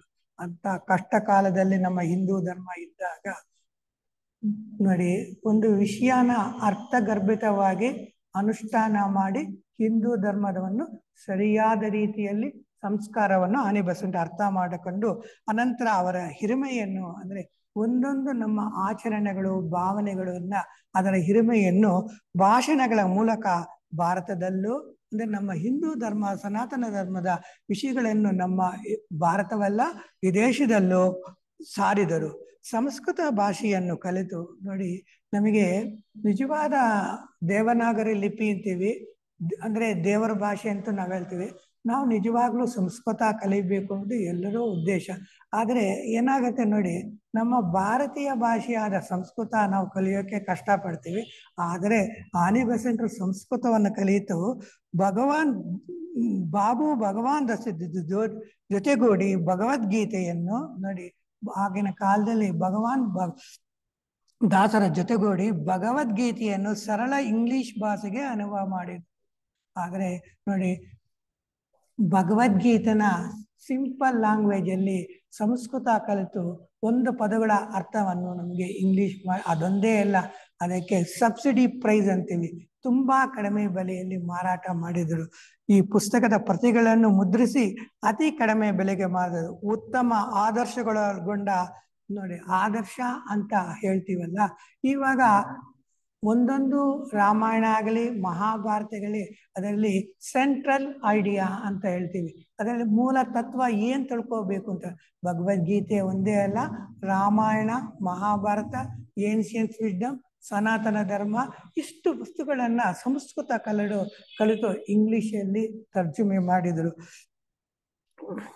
ಮಕ್ಕಳಿಗೆ ಅರ್ಥವಾಗಂತೆ ಸರಳ ಇಂಗ್ಲಿಷ್ ಬರೆದು ಕಟ್ಟಿದರು. ಪ್ರಪಂಚ ಮುಖ್ಯ ಮತಗಳು ಸಾರವನ್ನು ಸಂಗ್ರಹಿಸಿ ಪ್ರಪಂಚದ ಮುಖ್ಯ ಮತಗಳ ಸಾರವನ್ನು ಸಂಗ್ರಹಿಸಿ ಮತ ಮತ್ತು ನೀತಿಗಳ ಸಾರ್ವತ್ರಿಕ ಪಠ್ಯಪುಸ್ತಕ ಮಾಡಿದ್ರು. ಅಂದ್ರೆ ನಿಜವಾಗ್ಲೂ ಅಂದ್ರೆ ಎಲ್ಲಾ ಮತಗಳು ನಿಜವಾದ, ಎಲ್ಲಾ ಭಗವಂತನ ಸೇರೋದಾನೆ, ಅದೆಲ್ಲ ಸಂಗ್ರಹಿಸಿ ಮತ ಮತ್ತು ನೀತಿಗಳ ಸಾರ್ವತ್ರಿಕ ಪಠ್ಯಪುಸ್ತಕ ಎಂಬುದಾಗಿ ಮುದ್ರಿಸಿದರು. ನಮ್ಮ ದೇಶದ ಸಂಸ್ಕೃತಿ ವಿಷಯವಾಗಿ ಅವರ ಅಭಿಮಾನ ಉತ್ಕಟವಾಗಿತ್ತು. ನಮ್ಮ ಹಿಂದೂ ಧರ್ಮದ ಬಗ್ಗೆ, ನಮ್ಮ ಕೃತಿಗಳ ಬಗ್ಗೆ ಅವರು ತುಂಬಾನೇ ಅಭಿಮಾನ ಇತ್ತು. ಇಂತಹ ಶ್ರೇಷ್ಠ ಸಂಸ್ಕೃತಿಯನ್ನು ಭಾರತದ ಪ್ರಜೆಗಳು ಅಲ್ಲಗಳೆಯುವುದು ಅವರು ಸಹಿಸಲಿಲ್ಲ. ಆದರೆ ನಾವು ಭಾರತೀಯರಾಗಿ ಕೂಡ ನಮ್ಮ ಧರ್ಮದ ಬಗ್ಗೆ ಅಷ್ಟಾಗಿ ಜ್ಞಾನವಿರಲಿಲ್ಲ. ತಮ್ಮ ಉಜ್ವಲ ಭಾಷಣಗಳಲ್ಲಿ ಭಾರತದ ಹಿಂದಿನ ಭವ್ಯತೆ ಮತ್ತು ಹಿರಿಮೆಗಳನ್ನು ಅವರು ಹೃದಯ ಸಂಗಮವಾಗಿ ಬಣ್ಣಿಸಿದರು. ಅವ್ರನ್ನ ಆರೇಟರ್ ಅಂತ ಹೇಳ್ತೀವಿ. ಆರೇಟರ್ ಅಂದ್ರೆ ಒಳ್ಳೆ ಭಾಷಣಕಾರರು. ಯಾವ ಥರ ಇರ್ತಾರೆ ಅಂದ್ರೆ ಹಿರಿಮೆಗಳನ್ನು ಅವರು ಎಷ್ಟು ಚೆನ್ನಾಗಿ ನಮ್ಮ ಭಾರತೀಯ ಸಂಸ್ಕೃತಿ ನಾಗರಿಕತೆಯನ್ನು ಅಷ್ಟು ಚೆನ್ನಾಗಿ ಬರೆದು ಅಂತ ದೇಶ ಅಧೋಗತಿಗೆ ಇಳಿದಿರೋ ವಿಷಾದ ಅಂತ. ನಮ್ಮ ಭಾರತ ದೇಶ ಸಂಸ್ಕೃತಿ ಆಗ್ಲಿ, ಸಂಸ್ಕಾರ ಆಗ್ಲಿ, ವಿಜ್ಞಾನದಾಗ್ಲಿ ಎಲ್ಲದರಲ್ಲೂ ಮುಂದುವರಿತಾ ಇತ್ತು. ಅಂತ ಭಾರತ ನಮ್ಮ ಮೂಢನಂಬಿಕೆಗಳು ಒಂದು ಅನುಕರಣೆ, ಪಾಶ್ಚಾತ್ಯ ಅನುಕರಣದಿಂದ ನಾವು ಅಧೋಗತಿಗೆ. ಆದರೆ ಹೃದಯ ಅಂದ್ರೆ ಅವ್ರು ಎಷ್ಟು ಚೆನ್ನಾಗಿ ಭಾಷಣ ಮಾಡ್ತಾ ಇದೆ ಅಂದ್ರೆ ಅಷ್ಟು ಸೊಗಸಾಗಿ ಮಾಡ್ತಾರೆ. ಭಾರತದ ಜನತೆಯ ಸರಿಯಾದ ಮಾರ್ಗದಲ್ಲಿ ಇಟ್ಟರೆ, ಭಾರತದ ಜನತೆ ಸರಿಯಾದ ಮಾರ್ಗದಲ್ಲಿ ಹೆಜ್ಜೆ ಇಟ್ಟರೆ ಈ ದೇಶಕ್ಕೆ ಮುಂದೆ ಎಂತ ಉನ್ನತ ಭವಿಷ್ಯ ಇದೆ. ಅಂದ್ರೆ ನಮ್ಮ ಸಂಸ್ಕೃತಿ ಇವೆಲ್ಲ ನಾವು ಚೆನ್ನಾಗಿ ಕಟ್ರೆ ನಮ್ಮ ಪ್ರಪಂಚಕ್ಕೆ ಒಂದು ಮಾದರಿ ಆಗ್ಬೋದು ಅಂತ ಹೇಳ್ತಾರೆ. ಆದರೆ ಪೂರಿತ ಭಾಷಣ ಕೇಳಿ ಅನೇಕ ಸಭಿಕರು ಕಣ್ಣೀರು ಸುರಿಸುತ್ತಿದ್ದರು. ಹೀಗೆ ಬೆಸೆಂಟರು ಹಿಂದೂ ಮತಕ್ಕೆ ಒಂದು ಹೊಸತ ಚೈತನ್ಯ ಕೊಡಲು ಶ್ರಮಿಸಿದರು. ಆದ್ರಿಂದ ಅವರ ಭಾಷಣಗಳೆಲ್ಲ ಕೇಳಿ ನಾವು ಹೊಸ ಚೈತನ್ಯ ಅಂದ್ರೆ ರಿಟ್ರೀಟ್ ಅಂತೀವಿ. ಇವಾಗ ಒಂದು ಹಳೆ ಟೈರ್ನ ರಿಟ್ರೀಟ್ ಅಂದ್ರೆ ಇದು ಮಾಡಿದ್ರೆ ಆ ರೀತಿ ನಮ್ಮಲ್ಲಿರೋ ಒಂದು ಇಗ್ನಿಷನ್ ಅಂತ ಹೇಳಿದ್ರೆ ಇನ್ಸ್ಪಿರೇಷನ್ ಅಂತಾರೆ. ಆ ರೀತಿ ನಮ್ಮ ಸಂಸ್ಕೃತಿ, ಆಧ್ಯಾತ್ಮಿಕತೆ, ಸ್ಪಿರಿಚುಯಾಲಿಟಿ, ಪ್ರೀತಿ, ಪ್ರೇಮವನ್ನು ನಮ್ಮಲ್ಲಿ ಒಂದು ಇದು ಮಾಡಿದ್ರು. ಕತ್ತಲೆಯಲ್ಲಿ ಮರೆಯಾಗಿ ಕಾಣದಿದ್ದ ಭಾರತದ ಅನೇಕ ಅಧ್ಯಾತ್ಮ ನಿಧಿರತ್ನಗಳು, ಕತ್ತಲೆಯಲ್ಲಿ ಮರೆಯಾಗಿ ಕಾಣದಿದ್ದ ಭಾರತದ ಅನೇಕ ಅಧ್ಯಾತ್ಮ ನಿಧಿರತ್ನಗಳು. ನೋಡಿ ಹೇಳ್ತಾರೆ ರತ್ನಗಳು ಅಂತ ಹೇಳ್ತಾರೆ. ನಮ್ಮಲ್ಲಿ ಎಷ್ಟೋ ವೇದಗಳು, ಉಪನಿಷತ್ತುಗಳು ಎಲ್ಲರೂ ಮರ್ತೋಗಿದ್ರು. ಅಂದ್ರೆ ಕತ್ತಲೆ ಅಂದ್ರೆ ಬೆಳಕಿಲ್ಲದ ಕಾರಣ, ಅಂದ್ರೆ ಜ್ಞಾನದ ಅಭಾವದಿಂದ ಎಲ್ಲರಿಗೂ ಕಾಣಿಸ್ತಾ ಇಲ್ಲ. ಉಪನಿಷತ್ತುಗಳು, ಭಗವದ್ಗೀತೆ ಇತ್ಯಾದಿ ಕೃತಿಗಳು ಭಾರತದ ಮಾತ್ರವಲ್ಲದೆ ನಮ್ಮ ಹಿಂದೂ ಧರ್ಮ, ಉಪನಿಷತ್ತುಗಳು, ವೇದಗಳು ನಮಗೆ ಗೊತ್ತಾಗಿಲ್ಲ. ಪರದೇಶದಲ್ಲೂ ತಮ್ಮ ಪ್ರಭಾವ ಬೀರಲಿ ಪಾಶ್ಚಿಮಾತ್ಯ ಜನರ ಕಣ್ಣಿಗೆ ಬಿದ್ದು ಅದಕ್ಕೆ ಮೆಚ್ಚುಗೆ ಪಾತ್ರವಾಗಲು ಅನಿಬಯಸೆ. ನೋಡಿ, ನಮ್ಮ ಉಪನಿಷತ್ತುಗಳ ಮೇಲೆ, ಭಗವದ್ಗೀತೆ ಮೇಲೆ, ರಾಮಾಯಣ ಬಗ್ಗೆ, ಭಗವದ್ಗೀತೆ ಮೇಲೆ ಇಂಗ್ಲಿಷ್ಗೆ ಭಾಷಾಂತರ ಮಾಡಿ ಪರದೇಶದಲ್ಲೂ ನಮ್ಮಲ್ಲಿರೋ ನವರತ್ನಗಳನ್ನು, ಚೈತನ್ಯವನ್ನು ಬೆಳಕಿಗೆ ತಂದರು. ಅವರ ಸಮಾನಕಾಲೀನರಾದ ಸ್ವಾಮಿ ವಿವೇಕಾನಂದರು ಮುಖ್ಯ ಕಾರಣವೆಂದು ಹೇಳುವುದು. ಇದಕ್ಕೆಲ್ಲ ವಿವೇಕಾನಂದರು ತುಂಬಾ ಹೆಲ್ಪ್ ಮಾಡಿದ್ದಾರೆ ಅಂತೇಳಿ. ಬೆಸೆಂಟರು ಹಿಂದೂ ಪದ್ಧತಿ ಮತ್ತು ಸಂಪ್ರದಾಯಗಳಲ್ಲಿ ಬಹಳ ಗೌರವಿತ್ತು. ಅಂದ್ರೆ ನೋಡಿ, ಒಂದು ಧರ್ಮದಲ್ಲಿ ನಾವೊಂದು ಆಚರಣೆ, ಮದುವೆ ಆಗ್ಲಿ, ಒಂದು ಯಜ್ಞ ಆಗ್ಲಿ ಮಾಡೋದ್ರಲ್ಲಿ ಅವ್ರಿಗೆ ತುಂಬಾ ನಂಬಿಕೆ ಇತ್ತು. ಅದು ಅರ್ಥಗರ್ಭಿತವಾಗಿ ಇತ್ತು. ಅಂದ್ರೆ ಗೌರವ ಇರಬೇಕು. 1901ರಲ್ಲಿ ಕಾಶಿಯಲ್ಲಿ ಅವರು ಶಾಂತಿ ಕುಂಜ ಎಂಬ ತಮ್ಮ ಮನೆಯನ್ನು ತಮ್ಮ ವಾಸಕ್ಕಾಗಿ ಕಟ್ಟಿದಾಗ ಆ ನಿವೇಶದಲ್ಲಿ ಒಂದು ಪಾಳು ದೇವಸ್ಥಾನವನ್ನು ಪುನರುದ್ಧಾನ ಮಾಡಲು ನಿರ್ಧರಿಸಿದರು. ನೋಡಿ, ಕಾಶಿಯಲ್ಲಿ ಅವರ ಒಂದು ಮನೆ ಕಟ್ತಾರೆ, ಅದಕ್ಕೆ ಶಾಂತಿ ಕುಂಜ. ಅದರ ಸಮೀಪದಲ್ಲಿ ಒಂದು ಈಶ್ವರ ದೇವಸ್ಥಾನ ಹಾಳು ಬಿದ್ದಿರುತ್ತೆ, ಅದನ್ನು ಪುನರುತ್ಥಾನ ಮಾಡಿದರು. ಈ ಸಂದರ್ಭದಲ್ಲಿ ಕಾಶಿಯ ಹಲವು ವಿದ್ವಾಂಸರು ಒಂದು ಸಭೆಗೆ ಆಹ್ವಾನಿಸಿದರು. ಅದೇ ರೀತಿ ಆಗಿನ ಕೆಲ ಸಂಸ್ಕೃತ ವಿದ್ವಾಂಸರು, ಪಂಡಿತರನ್ನ ಕರೀತಾರೆ.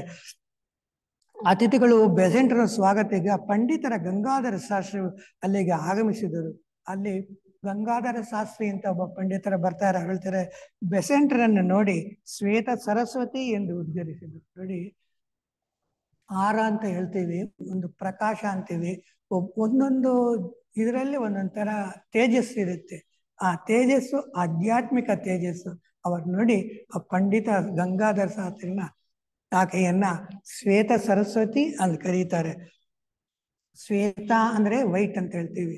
ಈ ವೈಟ್ ಅನ್ನೋದು ಇನ್ನೊಂದು ಮೀನಿಂಗ್ ಅಂದ್ರೆ ಇವಾಗ ಬ್ರೈಟ್ನೆಸ್ ಅಂತೀವಿ, ಪ್ರಕಾಶ ಅಂತೀವಿ.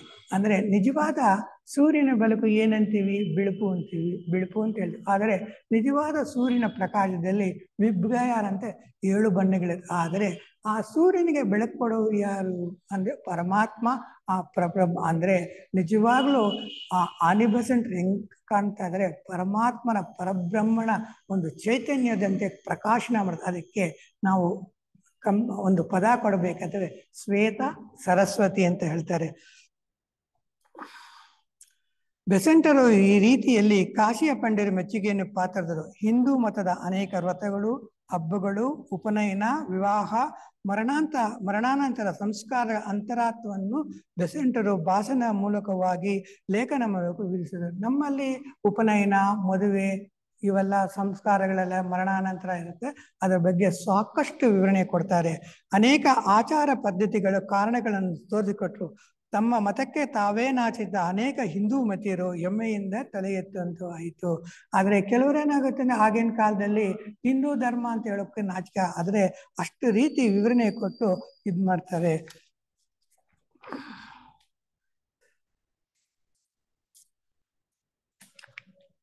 ಇವಾಗ ಮನುಷ್ಯನ ಬೆಳವಣಿಗೆ ಅಂದ್ರೆ ನಾವು ಗಾತ್ರದಲ್ಲಿ ಬೆಳವಣಿಗೆ ಅಲ್ಲ, ಐಶ್ವರ್ಯದಲ್ಲಾಗಲಿ, ಅಂತಸ್ತಾಲೆ, ಅಧಿಕಾರದಿಂದ. ಅಂದ್ರೆ ಇವಾಗ ಈಗಿನ ಕಾಲದಲ್ಲಿ ಏನಾಗತ್ತೆ, ಯಾರು ಶ್ರೀಮಂತರಾಗಿರ್ತಾರೋ, ಅಧಿಕಾರದಲ್ಲಿರ್ತಾರೋ ಆದ್ರೆ ನಿಜವಾದ ಬೆಳವಣಿಗೆ ಭಾವನೆ. ಅದರಿಂದ ಅವ್ರು ಏನ್ ಹೇಳ್ತಾರೆ ಅಂದ್ರೆ ಈ ಕಾಲದಲ್ಲಿ ನಾವು ಜೀವನವನ್ನು ಸರಾಗವಾಗಿ ನಡೆಸಬೇಕಾದ್ರೆ ನಮಗೆ ಬೇಕಾಗಿರೋದು ಹಣ. ಅದಕ್ಕೆ ಏನ್ ಹೇಳ್ತಾರೆ, ಧನಂ ಮೂಲಂ ಇದಂ ಜಗತ್ ಅಂತೇಳಿ. ಅಂದ್ರೆ ಹಣ ಇದ್ರೇನೆ ಜೀವ. ಆದ್ರೆ ಬೆಸೆಂಟ್ ಅಮ್ಮನವ್ರು ಏನ್ ಹೇಳ್ತಾ ಇದ್ರು ಅಂದ್ರೆ ದಯಾ ಮೂಲಂ ಇದಂ ಜಗತ್. ಅಂದ್ರೆ ದಯೆ ಅಂದ್ರೆ compassion, courtesy, kindness, service and sacrifice. These are the characters of the humanity.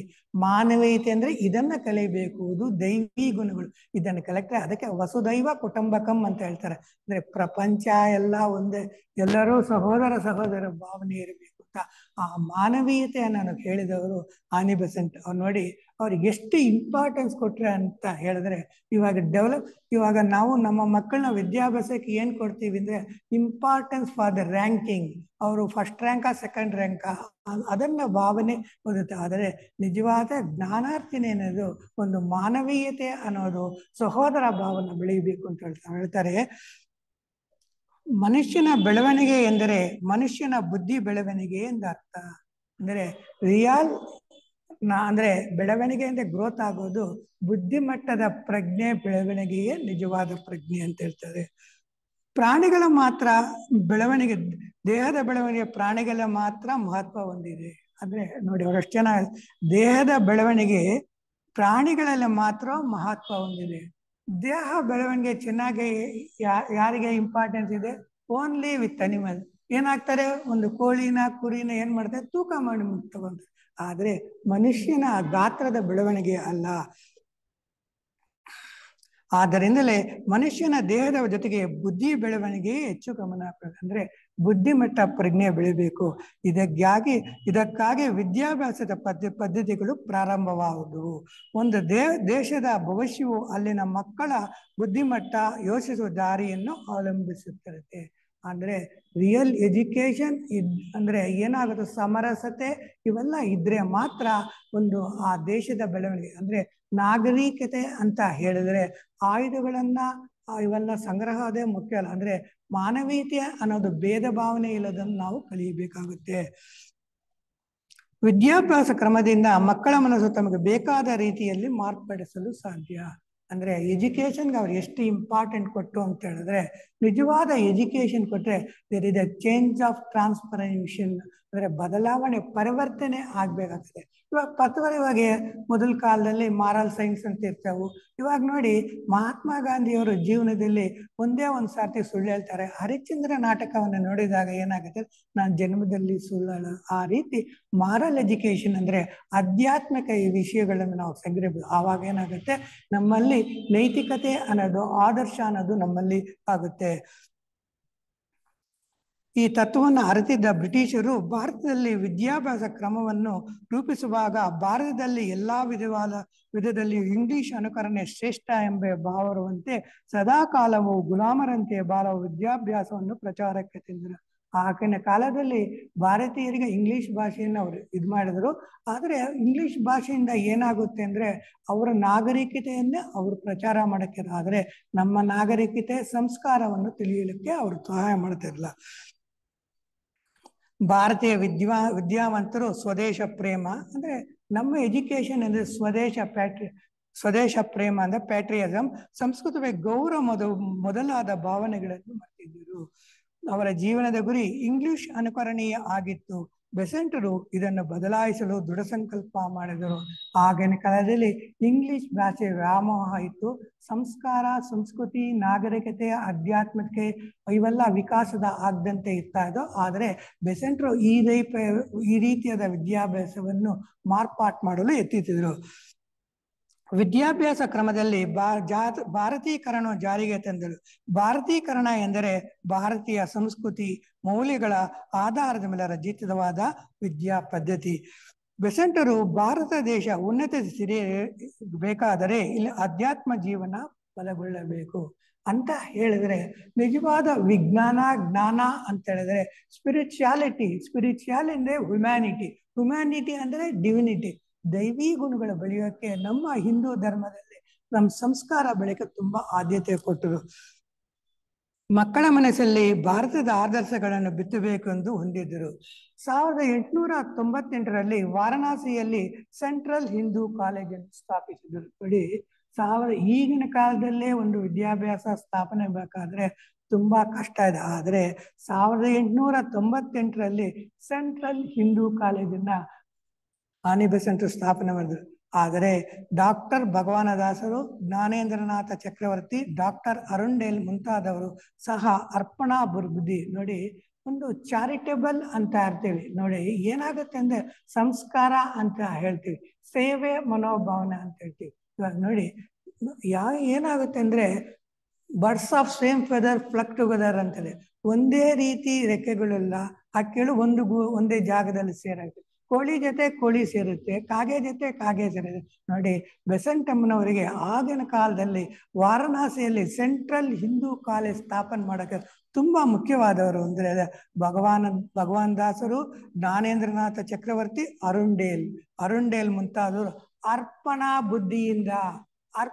ಬುದ್ಧಿಯಿಂದ. ಇವಾಗ ಏನಾಗುತ್ತೆ ಅಂದ್ರೆ ಯಾವುದೇ ವ್ಯವಹಾರ ಮಾಡಬೇಕಾದ್ರೆ ಒಬ್ಬರ ಜೊತೆ ಇನ್ನೊಬ್ರು, ಅದರಿಂದ ನನಗೇನ್ ಲಾಭ ಅಂದ್ರೆ what are the benefits I am getting if you join with your business, ನಿನ್ನ ಜೊತೆ ನಾನೊಂದು ಪಾರ್ಟ್ನರ್ ಆಗ್ತೀನಿ, ನನಗೇನು. ಆದರೆ ಅರ್ಪಣಾ ಬುದ್ಧಿ, ಯಾವುದೇ ಸಂಬಳವಿಲ್ಲದೆ ಸಂಬಳವೇ ಸೇವೆ ಸಲ್ಲಿಸಿದರು. ಅಮೆರಿಕ ದೇಶದಿಂದ ಬಂದಿದ್ದ ಡಾಕ್ಟರ್ ರಿಚರ್ಡ್ಸನ್ ಇದರ ಮೊದಲ ಪ್ರಿನ್ಸಿಪಲ್. ಆಗಿನ ಕಾಲದಲ್ಲಿ ಅಮೆರಿಕದಿಂದ ಬಂದ ರಿಚರ್ಡ್ಸನ್ ಅವರು ಪ್ರಿನ್ಸಿಪಾಲ್ ಆದರು. ಈ ರೀತಿ ಶ್ರೀಮತಿ ಬೆಸೆಂಟರ್ ಆಗಿನ ಮೇಧಾವಿಗಳನ್ನು ಒಂದುಗೂಡಿಸಿ ಒಂದು ವಿದ್ಯಾಸಂಸ್ಥೆಯನ್ನು ಸ್ಥಾಪಿಸಿದರು. ಅಲ್ಲದೆ ಭಾರತೀಯ ಸಂಸ್ಕೃತಿ ಆದರ್ಶಗಳನ್ನು ಮತ್ತು ಭಾರತದ ಧರ್ಮವನ್ನು ಅಲ್ಲಿ ಕಡ್ಡಾಯವಾಗಿ ಕಳಿಸುತ್ತಿದ್ದರು. ಇದಕ್ಕಾಗಿ ಡಾಕ್ಟರ್ ಭಗವಾನ್ ದಾಸರೊಡನೆ ಸೇರಿ ಸನಾತನ ಧರ್ಮ ಎನ್ನುವ ಪಠ್ಯವಸ್ತುವನ್ನು ಸಹ ಪ್ರಕಟಣೆ ಮಾಡಿದರು. ಅವರು ಭಗವಾನ್ ದಾಸರ ಜೊತೆಗೆ ಸೇರಿ ಸನಾತನ ಧರ್ಮ ಅಂತ ಅದನ್ನು ಪ್ರಿಂಟ್ ಅಲ್ಲದೆ ಇಲ್ಲಿನ ವಿದ್ಯಾರ್ಥಿಗಳಿಗೆ ಸಮಾಜ ಸೇವೆಯಲ್ಲಿ ತರಬೇತಿ ಸಹ ಕೊಡಲಾಗಿತ್ತು. ಅಲ್ಲಿರೋ ವಿದ್ಯಾರ್ಥಿಗಳಿಗೆ ಸೋಷಿಯಲ್ ಸರ್ವಿಸ್ ಅದನ್ನು ಟ್ರೈನಿಂಗ್ ಕೊಡ್ತಾರೆ.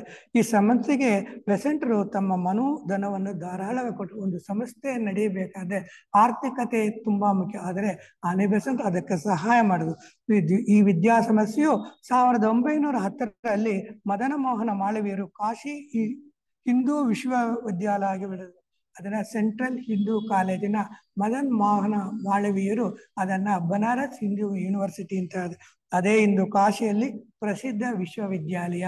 ನಮಗೆ ಮೈಸೂರು ಯೂನಿವರ್ಸಿಟಿ ಅಂತ ಮೊದಲಿತ್ತು, ತಿರುಗಿ ಬೆಂಗಳೂರು ಯೂನಿವರ್ಸಿಟಿ ಇದೆ. ಅದೇ ರೀತಿ ಮೊದಲನೇರು ನಮಗೆ ತಿಳಿದ ಮಟ್ಟಿಗೆ ಮೈಸೂರು. ಅದೇ ರೀತಿ ವಾರಣಾಸಿಯಲ್ಲಿ ಇವರು ಬನಾರಸ್ ಹಿಂದೂ ಯೂನಿವರ್ಸಿಟಿ ಸ್ಥಾಪನೆ ಮಾಡಕ್ಕೆ ಆನಿ ಬೆಸೆಂಟೇ ಕಾರಣ ಆಗ್ತಾರೆ.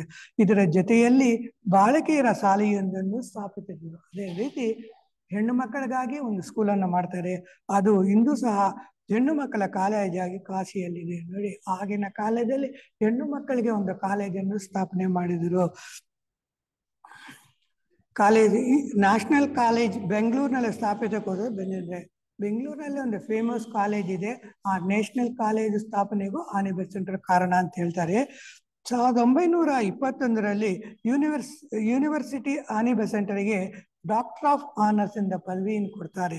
1921ರಲ್ಲಿ ಹಿಂದೂ ಯೂನಿವರ್ಸಿಟಿ ಅವರು ಇವರಿಗೆ ಡಾಕ್ಟರ್ ಆಫ್ ಆನರ್ಸ್ ಅಂತ ಪದವಿ ಕೊಡ್ತಾರೆ. ಥಿಯೋಸಾಫಿಕಲ್ ಸೊಸೈಟಿ ಅಂತಾರಾಷ್ಟ್ರೀಯ ಅಧ್ಯಕ್ಷರಾಗಿದ್ದ ಶ್ರೀಮತಿ ಬೆಸೆಂಟ್ ಅವರು ಥಿಯೋಸಾಫಿಕಲ್ ಎಜುಕೇಶನ್ ಎಂಬ ಸಂಸ್ಥೆಯನ್ನು ಸ್ಥಾಪಿಸಿ, ಅದ್ರ ನೋಡಿ ಥಿಯೋಸಾಫಿಕಲ್ ಸೊಸೈಟಿಯಿಂದ ಅವ್ರು ಏನ್ ಮಾಡ್ತಾರೆ ಅಂದ್ರೆ ಥಿಯೋಸಾಫಿಕಲ್ ಎಜುಕೇಶನ್ ಟ್ರಸ್ಟ್ ಅಂತ ಸ್ಥಾಪನೆ ಮಾಡಿಸಿ,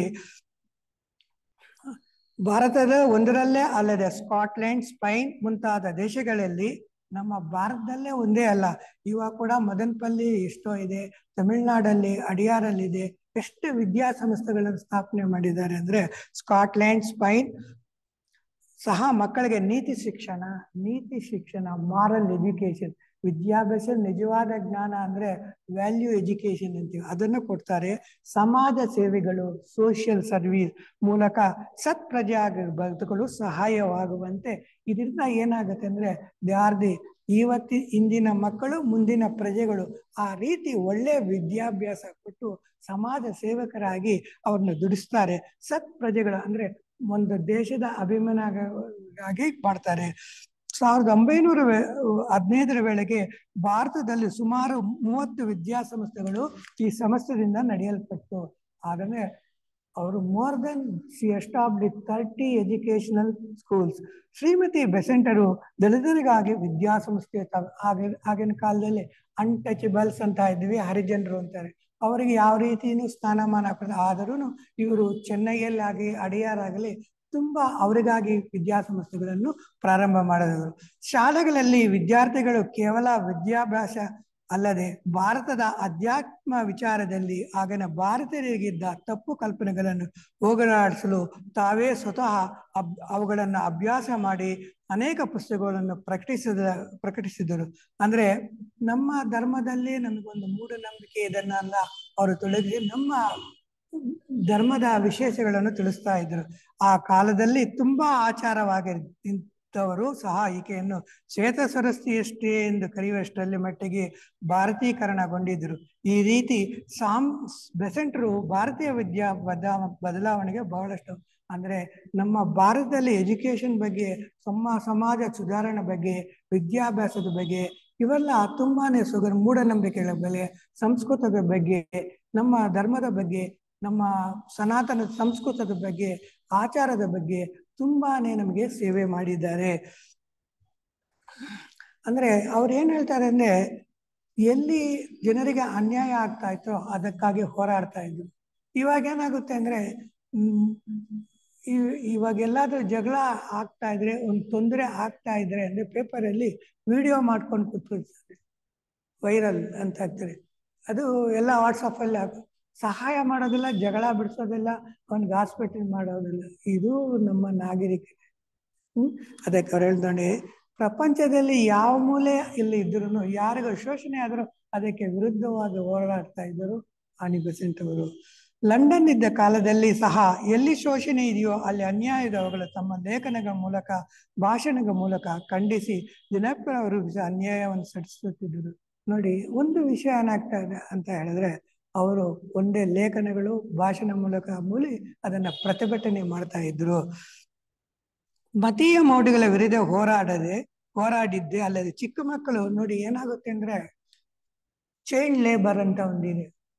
ಇವಾಗ ಏನಾಗುತ್ತೆ ಅಂದ್ರೆ ಇವತ್ತಿನ ಪೇಪರಲ್ಲಿ ಇದಂದ್ರೆ, ಇದು ಬಳ್ಳಾರಿ ಕಡೆ ಏನಾಗುತ್ತೆ ಅಂದ್ರೆ ದೀಪಾವಳಿಗೆ ರಜಾ ಕೊಟ್ಟಿದ್ದಾರೆ ಸರ್ಕಾರಿ ಶಾಲೆಗಳಲ್ಲಿ, ತುಂಬಾ ರಜಾ ಕೊಡ್ತಾರೆ.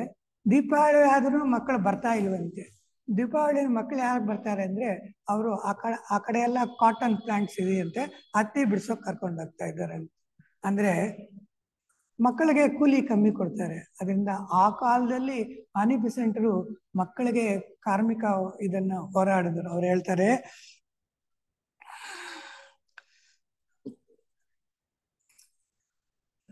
ಅಲ್ಲದೆ ಚಿಕ್ಕ ಮಕ್ಕಳು ಕೆಲಸ ಮಾಡುತ್ತಿದ್ದ ಕಾಲಾವಧಿಯನ್ನು ಕಡಿಮೆ ಮಾಡಿಸಲು ಹೋರಾಡಿ, ಅಂದ್ರೆ ವರ್ಕಿಂಗ್ ಅವರ್ಸ್ ಅಂತ ಹೇಳ್ತೀವಿ, ಒಂದು 10 ರೂಪಾಯಿ 2 ರೂಪಾಯಿ ಜಾಸ್ತಿ ಕೊಟ್ಬಿಟ್ಟು ವರ್ಕಿಂಗ್ ಅವರ್ಸ್ನ ಜಾಸ್ತಿ ಮಾಡ್ತಾ ಇದ್ರು. ಇವಾಗ ನೋಡಿ, ಕೆಲವುದಾದ್ರೆ ಪಟಾಕಿಗೆ ದೀಪಾವಳಿಗಳಿಗೆ ಏನ್ ಮಾಡ್ತಂದ್ರೆ ಸಾಕಷ್ಟು ಪಟಾಕಿಗಳು ಬರೋದು ಶಿವಕಾಶಿ ಅಂತ ಮದುರೆಯಿಂದ ಬರುತ್ತೆ. ಅದರಲ್ಲಿ ಬಹಳಷ್ಟು ಕಾರ್ಮಿಕರು ಚಿಕ್ಕ ಮಕ್ಕಳು ಇರ್ತಾರೆ. ಆದ್ರಿಂದ ಕಾರ್ಮಿಕರು ಮಕ್ಕಳು ಮಾಡಿರೋ ಪಟಾಕಿನೇ ಕೊಂಡ್ಕೋಬೇಡಿ ಅಂತ ಸರ್ಕಾರ ಹೇಳುತ್ತೆ. ಅಷ್ಟೇ ಅಲ್ಲದೆ ಬಡ ಮಕ್ಕಳಿಗೆ ಉಚಿತ ಪುಸ್ತಕ, ಊಟ, ವಿದ್ಯಾಸೌಕರ್ಯವನ್ನು ಮಾಡಿಕೊಡಲು ಸಮಪಷ್ಟರು. ನೋಡಿ ಎಷ್ಟು ಅಂದ್ರೆ ಬಡ ಮಕ್ಕಳಿಗೆ ಫ್ರೀ ಬುಕ್ಸ್ ಕೊಡ್ತಾರೆ, ಅನುಕೂಲ ಮಾಡಿಕೊಡ್ತಾರೆ, ಊಟ ಕೊಡ್ತಾರೆ, ತಿಂಡಿ ಕೊಡ್ತಾರೆ.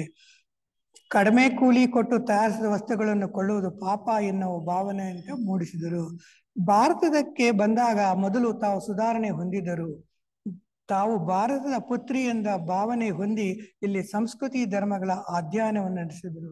ಅಂದ್ರೆ ಅವ್ರು ಯಾವ ರೀತಿ ಇದ್ರು ಅಂದ್ರೆ ನಮ್ಮ ಭಾರತೀಯರಾಗೇ ದುಡಿದು ನಮ್ಮ ಸಂಸ್ಕೃತಿ ಸಂಸ್ಕಾರ ಅರ್ಥ ಮಾಡ್ಕೊಂಡ್ರು. ಭಗವದ್ಗೀತೆಯನ್ನು ಶ್ರೀ ಭಗವಾನ್ ದಾಸರ ಸಹಕಾರದಂಗೆ ಆಂಗ್ಲ ಭಾಷೆಗೆ ತರ್ಜುಮೆ ಮಾಡಿದರು.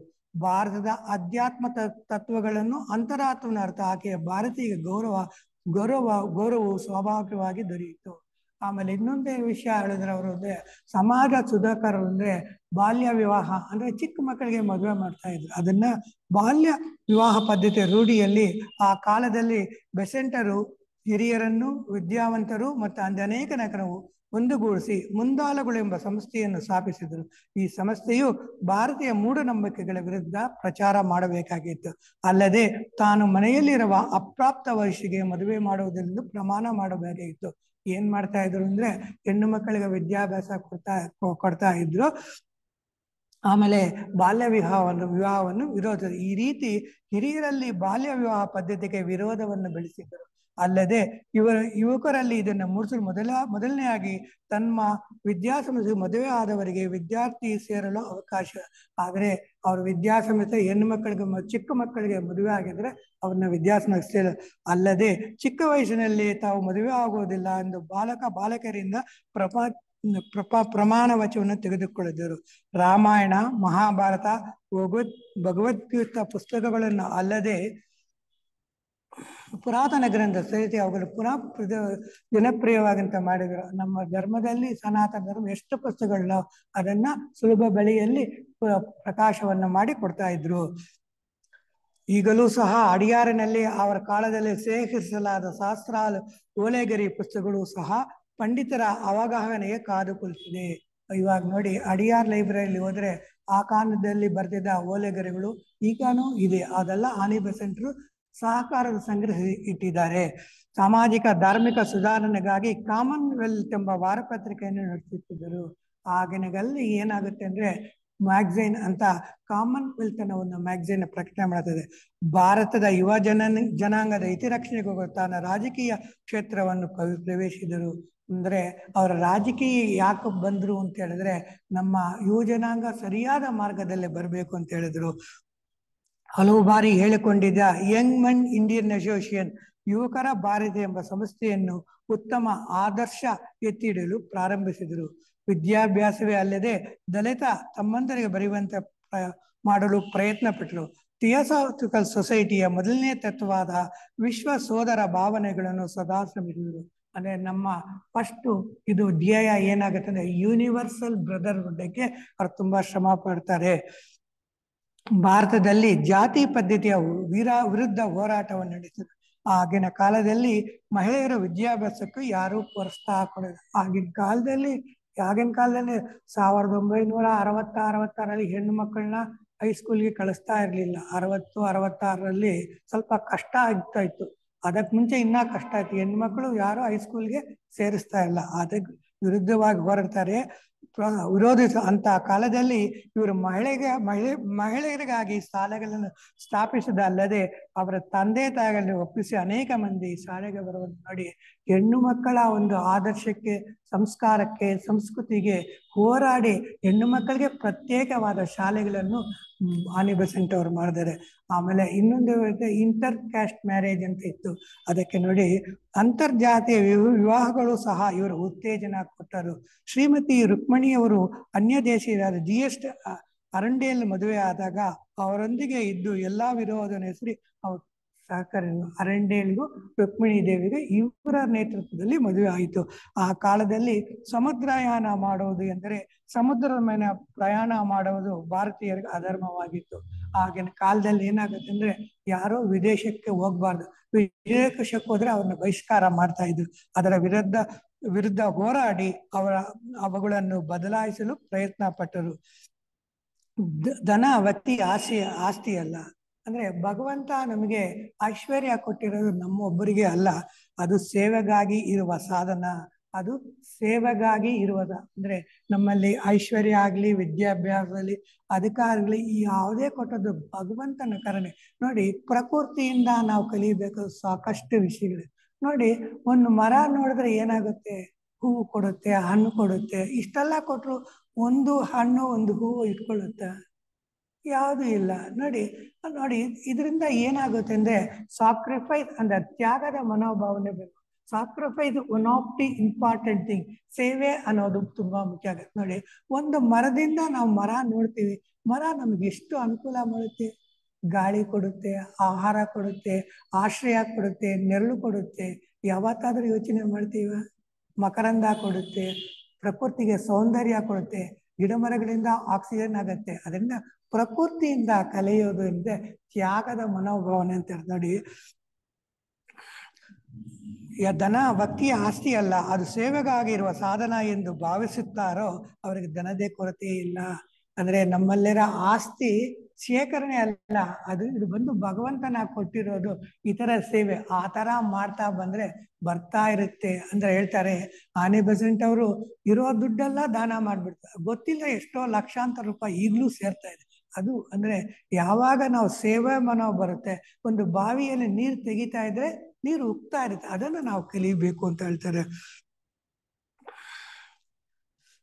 ತಮ್ಮ ಜೀವನದಲ್ಲಿ ನಡೆಸಿರೋದು ಪ್ರಾರಂಭ ಜೀವನದಲ್ಲಿ ಅನೇಕ ರೀತಿ ಕಷ್ಟಪಟ್ಟಿದ್ರು. ಅಂದ್ರೆ ಅವ್ರಿಗೂ ಕಷ್ಟ ಇರ್ತಾ ಇತ್ತು, ತುಂಬಾ ಕಷ್ಟ ಪಡ್ತಾ ಇದ್ರು.